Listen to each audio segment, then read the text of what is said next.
Some slept well, some were not so blessed. Nightmares and worries disturb their rest. Breakfast is served, Krill is concerned. Find Sebastian, I think that we better. We ought put it straight to the smithy. Sebastian is safe, it's clear for all to see. Mosey is retrieved, Alyssa is aggrieved. Quinch, he wrote her a letter. Well, he wrote her a letter asking if she could offer advice. Did she know much about giants? Anything that might just help in a fight? Our time in Amphail is drawn to a close. We must hit the trail once more. A town is a fine place to rest one's bones, but we are now to explore a legacy of fighting giants and fire. We leave as great heroes in dice and desire. I think it's time for us to leave Amphail. This town has given up everything it can. Do we need to go to Triboar? Yes, Yeah. I mean, if we need to sort this giant problem out... Where is Triboar? North from here. Oh, Dweezil, I love you. Which way is north? That way. Up. Where are our horses? The same place they were when you last asked. Quinch flies into the air, spots the horses at the, or looks for the horses at the edge of the town, and then comes back down to the ground and reveals the answer of whether he saw them or not. Yeah. So you left, for all intents and purposes, I don't remember where we actually left them, but for all intents and purposes, I don't remember you leaving them with any, in any sort of barn or any horse keep. Don't know what the official name would that be. But anyway, you left them on the edge of town to the south, and, came into town on foot. So you return to your horses. Kevin, Nathan, Uno, Dos, and Trez are all very much happy to see you. Even Kevin? Even Kevin. Kevin's been left alone for a couple of days. And listen. Uno, Dos, and Trez have had a little chat with Kevin and said, look. These are our masters now. And Kevin's on board. When we left Kevin on his own, did he foil 2 bumbling burglars? Krill climbs on board Nathan and goes, finally, all my boys back together. You still got the goat and the bear under your arm. I'm fucking drawing this. I'm going to draw Krill on a horse. This horse's legs are just broken. As Greg gets back on the horse, he wants to adorn his new hat again because we took it off when we left the tavern. Krill's starting to look on the horse with the bear and the goat underarm. He looks like he's an upside down food triangle or whatever it's called. Like he's literally just like horse eats orc and. Yeah. Sorry. Amazing. Mike. Sorry. Greg. What were you saying? Oh, I was just saying that Greg's re-adorned his hat back on because we took him off when we went downstairs in the tavern, didn't we? Just so no one suspected anything. Yeah, I'm not sure if I took the poncho off, but I'll put that back on as well. I'm not wearing the owl helmet. Oh, sorry, go on. Quinch sees everyone getting ready, and he not happy with the fact that just 2 minutes ago he leapt into the air flying. He just unfurls his wings, flaps them a bit, and then furls them back up. Is he trying to show off? Yeah. Can I have a performance, please? Absolutely. Oh, natural 20 plus whatever my thing is. Natural 20. Guys, you're all very much impressed with the fact that Quinch can fly 20 feet into the air. Ooh. It's only -1, so 19, but still a natural 20. Oh, wow, I get a round of applause. Well, thanks, guys. Gee, I mean. Right, so you're going to horses, and you're heading to Triboar, yeah? I think so. As we're leaving the town, I'm just going to look back with a sad look on my face. Oh, yeah, an alky. Yep. And I whisper to myself that I vow to return when it is safe to do so. What did you say? Nothing. So I thought you were talking to me. I was talking to the horse. You don't have speech with animals, though, right? No, but you talk to the horse that you're riding. Otherwise, it's just going absolutely I apeshit. can mediate if you like. I mean, why didn't you talk to Vin Weasel? Vin's not a very good listener. Vin's just. I would have thought that's all Vin can. Nathan, have I got a story for fair you? point, actually. So basically, and then I just recount the events of the last few days. Whoa, sounds amazing.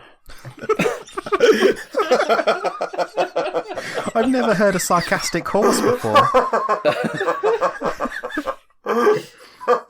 It says more about me as a person that you thought that was sarcastic, and that was actually Nathan being very impressed with what Krill did. Like,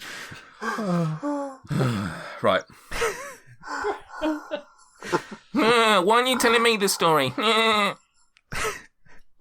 you haven't spoken to the goat at this point. You've just picked him up and taken him out of the nice warm blacksmiths. Exactly. Got so upset that he might be, on someone's plate to eat, and yet I'm sorry. rushed out to grab him. Didn't say, Sebastian, oh, I'm so glad did you're you have alive. a nice night in the blacksmiths?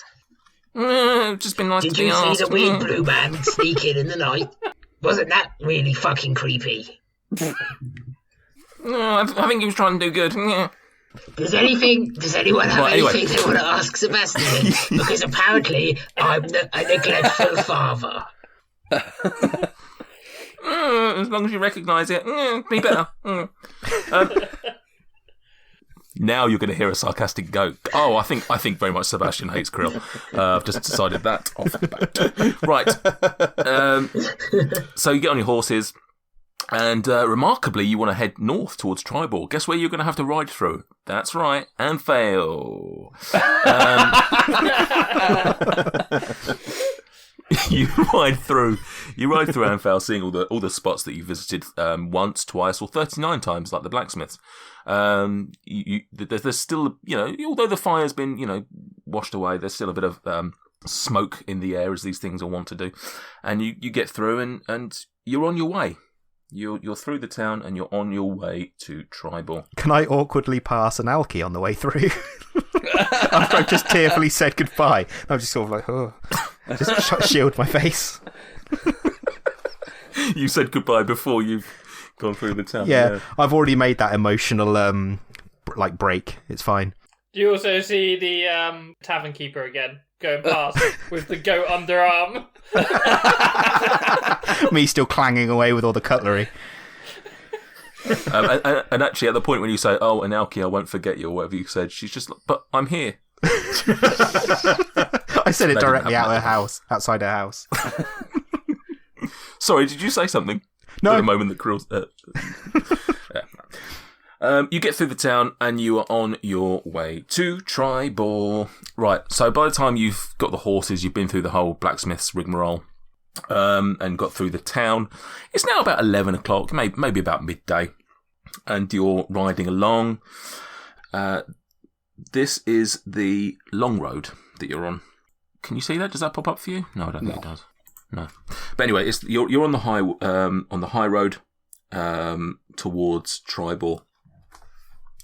Can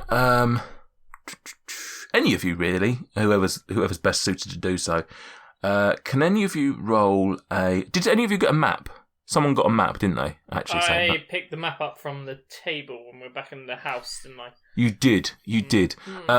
Greg, could you then roll me a survival check, please? It's a 17 plus whatever I got on survival, which is a +2, so 19. That's fine. Okay, so you look at the map, and it's a pretty good map that you picked up from. This is what you picked up from Bong, right? It was on the table. It was in One on the Bong's table. house anyway, so yeah. Yeah. Yes, it's a very good map. It's not, crude or anything like that. It's pretty much got a lot of detail, etc., on it. And you look at Amphail on the map, and you look at where Triboar is on the map, and you realise that you are a considerable amount of days away from Triboar. You realise that this is going to be a long, arduous journey, and that it's going to take a lot of time.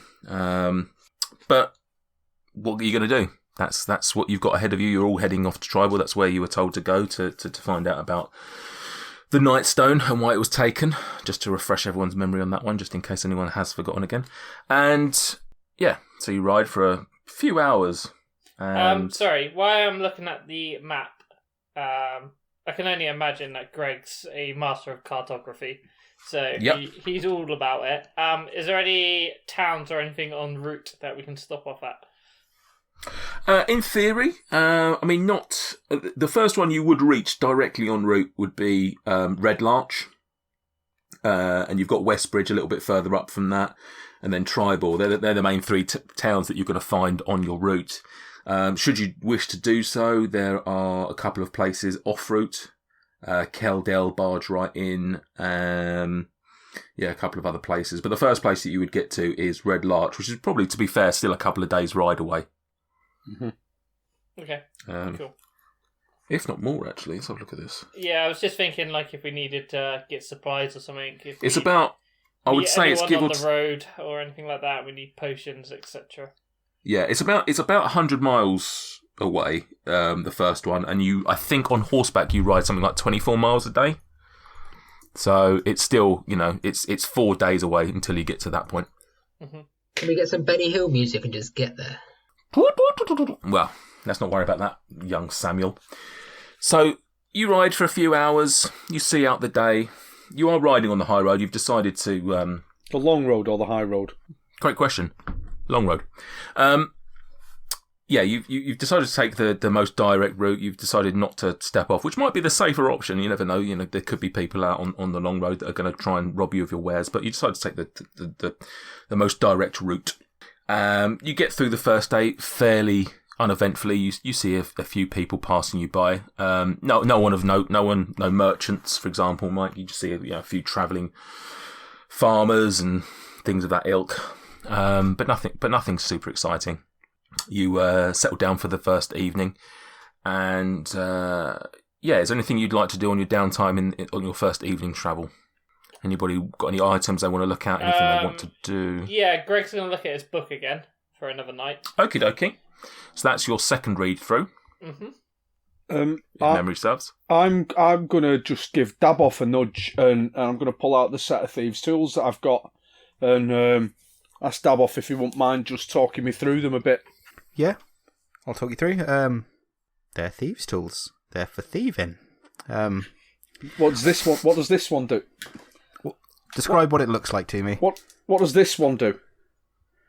That is for when you're picking a lock, you need something to torque the lock to make it turn while you're tinkering with the pins within inside it. So that is a possibly like a torque wrench, I'd call it maybe. What does this one do? That is for poking the pins within the lock. Nice. What does this one do? They're just some scissors. Sometimes you have to cut things while stealing stuff, Nice. Exactly. I'll have a little faff around and a play with me thieves' tools. What I've got there's a little silver jewellery box that I picked up a long time ago, and I'm just going to have a play around, kind of trying to faff around picking the lock on the jewellery box, and then what have you, just having a play around with my thieves' tools. I will help coach him with that one as well. I'll sort of observe and offer advice when it's needed and wanted. What I'm going to do then should you wish to, you might make a note of this, Dweezil, on your first attempt from now on to unlock something, whether it be a door or a chest of drawers or whatever, I'll allow you to roll a d4 and add that figure to your roll. Anything else anyone wants to do this evening? Yeah, I think I'm alright, to be fair. I don't think. I have now started sleeping with the owl helmet on there. It's just become a habit. I think that's a great idea. It'll probably make people think you're awake when you're not. It's a great idea. So you all settle in for the night. You sleep. You actually all sleep pretty well. No more panicky dreams or anything from Dabov or Greg this evening. You hear a few wolves off in the night, but nothing ever comes close to your camp. And you wake the next morning to a bright new day. This time it's raining though.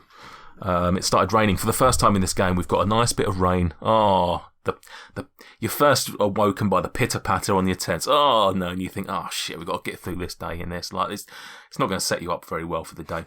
But you do what you got to.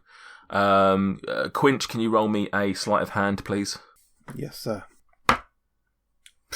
Critical miss. Critical miss. As you're packing away stuff, it's quite muddy out, and you're just so concentrating on putting away your bedroll and your tent and everything like that unfortunately it's just sodden underneath you, and essentially you just slip over.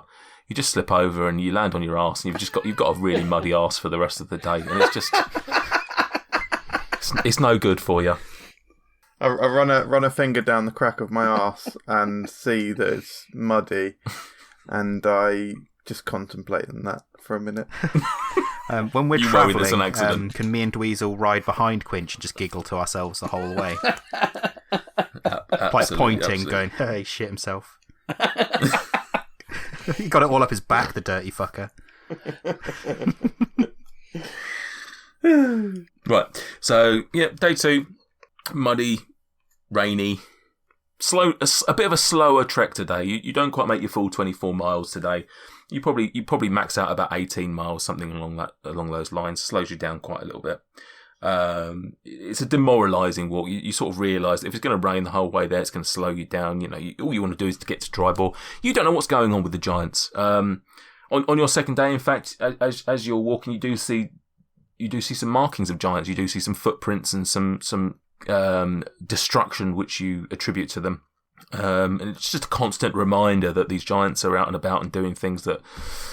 What are they doing? Time will tell. Are any of you particularly cold? This is on the walk. Are any of you particularly cold? Not too bad. Reasonable. Are any of you particularly not enjoying the rain? Are you going to use your wings as an umbrella? Is that what we're getting at here? I was going to offer at the very least. I have a very fine hat, sir. I do not need no wings above my head. I'm fine, but thank you for the offer. I've got my shiny new poncho keeping me dry, plus I'm kind of used to the streets, so this isn't much. This is fine. Quinch unfurls one of his wings and accidentally hits Dweezil in the head. It's alright. Can I have a dexterity saving throw, please, Dweezil? Yeah. That is an 8. 8. You nearly fall off your horse. Like at the moment, like you are quite concerned at one point. Like when you tip back on your chair, and it's just at the point where you're going to go over, but you luckily just save it at the last minute. That's what happens to you. You managed to stay aboard the horse, but not without cursing Quinch's name. You the rest of the party, amongst the sound of the rain, start to hear the murmur from Dweezil. The murmur becomes clearer and clearer as he repeats the song that he has made up to keep his own spirits up, but also the spirits of everyone else. And this is Dweezil's song. The rain doth pour and the wind doth howl, but the Nightstone boys are on the prowl. We ride all day, we sleep all night. Quinch is covered in his own shite. Quinch is covered in his own shite. Quinch is covered in his own shite. Quinch is covered in his own shite. Quinch is covered in his own. It's just very catchy. Wait, are we now the Nightstone boys? It makes it sound something like a boy band. I'm not suggesting that we use that name as a collective term for ourselves. It's the place that we met, and we are all boys. Boys, relax. That's as it is. And we are on tour. Yeah, you trudge through the night, through the day. Sorry. Yeah, we ride all day and we sleep at night. It was in the song, Nathan. That was to Nathan Peterson rather than Nathan the horse. Okay. Yeah. Oh, what did you say? What did you call me? So yeah, you get to as far as you can get the night. And in fact, the rain has got worse during the day, and actually it's starting to feel a bit stormy in here, guys. And there's a few sort of cracks of lightning and thunder in the distance. And but you set up for the night. You're not aware of any towns that are close by at this point, and so you decide to set up camp. Again, a fairly uneventful night actually. Nothing happens, but the rain doth pour. And you wake up the next day and it's just worse. It's just still getting, it's just constant rain. It's just really miserable and drab. And you just realise this is quite demoralising. You get up. Go on. Is the rain strong enough to wash Quinch's arse? Well, Quinch is actually sleeping on his back, and he's still fast asleep. In fact, Quinch is covered in his. Quinch is covered in his. And he's woken by the rain. No, it's not. Oh, because I like the idea of him being sodden in shit. You get up the next morning and you pack up and you're ready to go. Hold on. Before we go any further, for that day, I want to use my hat's power to cast a cantrips that I don't know. And I think there's one that's called Shape Earth that I want to use, which means I can change the colour of the earth on the trousers of Quinch. So and what colour would... I want to give it like a slight reddish hue to it now. Nice. Okay, I'm into it. So he's not only shit himself, but it's he needs to see a doctor. It's not looking good. I'm pretty sure I can change the colour. Has Quinch got dysentery? Quinch has been bleeding in the night. Yes, I can. You can choose shapes, colours, or both of appearance of dirt or stone. Nice. Yeah. How red are we talking full red all over? Are we talking flecks of red? I'm speaking flecks of red, so it just looks like there's a bit of blood coming through. Nice. It's the bitter irony of the way that Quinch's wings hang on his back actually means that his arse and thus the bloody looking shit is completely protected from the rain. Wait, you don't have a tail, do you? Just clarification. No. No. Okay. So day 3 on the road, and you get about 5 or 10 miles into your journey. The rain's actually starting to let up a little bit. It's still raining, but it's not quite as bad as it has been. But up ahead, you see something peculiar.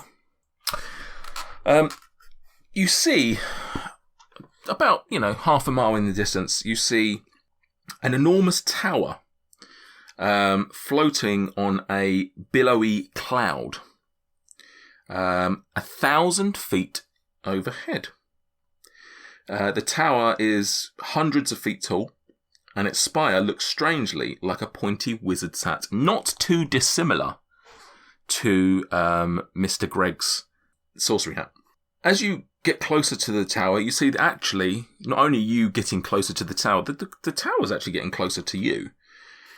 And it's not too far away from you when all of a sudden, some cloudy steps start to descend from the underneath of the cloud, descending all the way to the ground. What would you like to do? Fee, fi, fo, fum. Quinch is bleeding from his bum.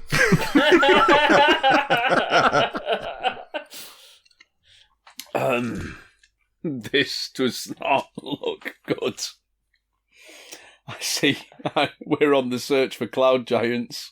We see a castle in the clouds with cloudy steps, boys. And we're like, what should we do? Hold on. Do the steps look human-sized steps, or do they look giant-sized steps? They are, they're sized. They are sized for humans, but obviously they lead quite a high distance up. Greg, I mean, we could potentially scope out. Actually, I'm a lot brighter in colour than you. You could probably nip up there on your own and scope it out, if you wanted.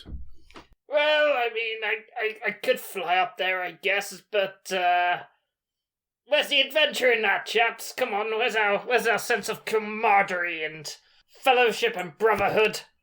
I feel that we should all go up there. Not just because I'm a little scared, but because I want you all to share in the adventure of whatever. Let me just give you an idea of what you see. Oh, okay, here we go. Oh. Wow. Wow. That's basically what you see. So it's hundreds of... The tower itself is white. It's hundreds of foot tall. And it's got a very, very large wizard's hat on top of it. Just do it. I want to go. Part of I the so tower. want to go. Okay. Yeah, does Greg recognise this at all? Historically or anything like that? Go for a history roll. 16. No, you do not. However, what you do recognise is much surmised by Dweezil or Stuart, whoever actually physically said it. It is. You're fairly confident that it is a tower of a castle of a cloud giant. I mean, we've got to go. We've got to go. I mean, the hat does look very similar to my new swanky one. All in favour of going, say aye. I mean, yes, but what happens if Bon Rippington stole this hat that I'm currently wearing from said place? It might be wise to not wear your hat, Greg. But it's so pretty. Fine. I'll take it off. We didn't steal the hat from. If this hat belongs to whoever's in the tower, then it would look ridiculous on them. Because if this is the castle of a cloud giant, then a tiny hat that fits your head would perhaps look stupid on their head. Maybe it's for a different head. Yeah, maybe it's Quinch pisses on his fingers.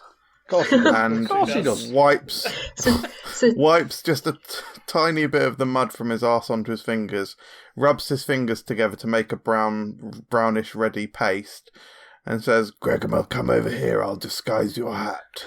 You know what, I think I'll just take it off. Suit yourself.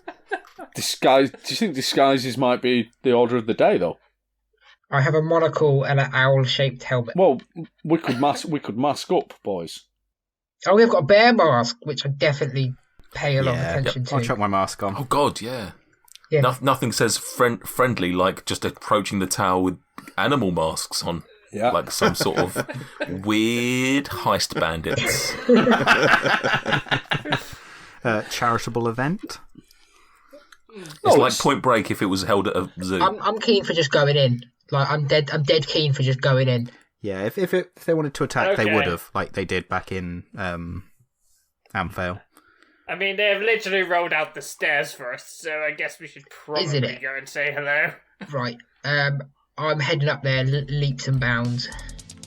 Thank you for listening. If you've enjoyed this episode, hit the subscribe button on your favourite podcast app to ensure you don't miss any future instalments of Dice and Desire. And in the meantime, if you want to interact with us, come and find us on Twitter and Instagram at Dice and Desire.